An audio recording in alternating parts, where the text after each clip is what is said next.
Mary. Finally. Thank you for waiting. I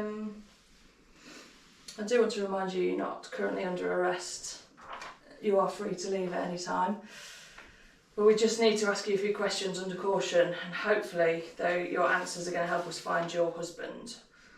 Yeah, hopefully you will find my missing husband. I'm glad you're taking this seriously finally. Let's go for it. Sure, okay. So before I ask anything, I do need to tell you that you don't have to say anything, but it may harm your defence if you don't mention when questioned something you later align in court. Anything you do say may be given in evidence. You are entitled to free legal advice. Are you sure you don't want any before we begin? No. Why would I? I'm innocent. Okay. So tell me about the build-up to Nick's disappearance. What do you want to know? I mean, everything was normal and then he was gone. And, you know, every second we're in here is a second where you guys should be looking for him.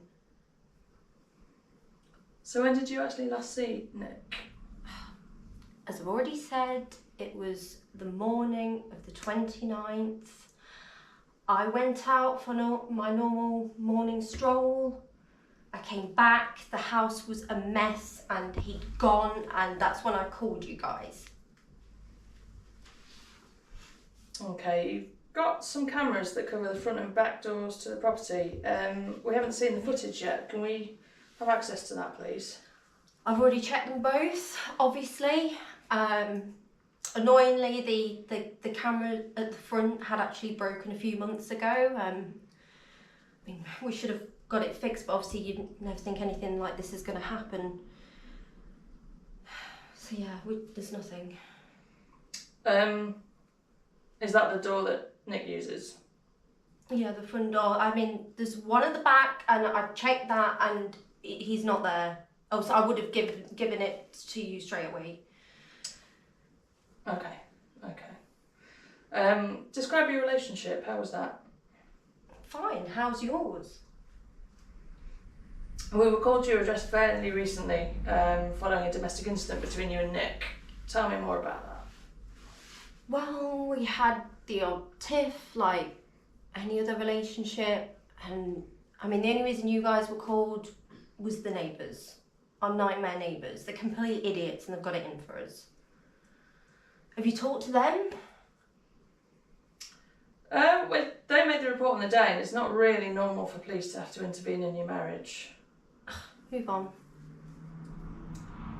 We've got witnesses that tell us you've been drinking very heavily of late. Are you an alcoholic?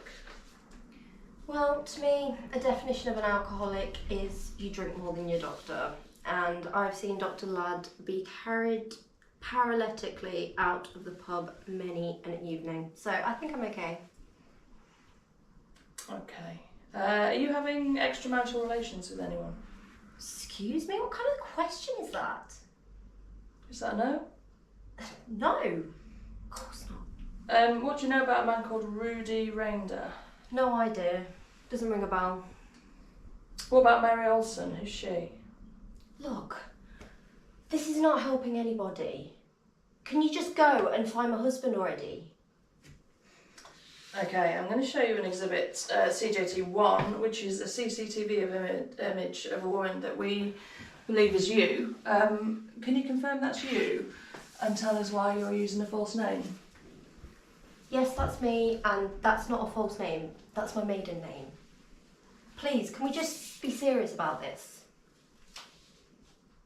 Why don't you just tell us where Nick is? I don't know where Nick is.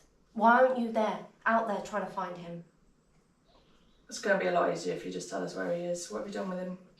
Look, I'm not putting up with this anymore. You said I'm not under arrest, so arrest me or let me go. Or call my lawyer. That'll do. Okay, one last question. No, I'm done.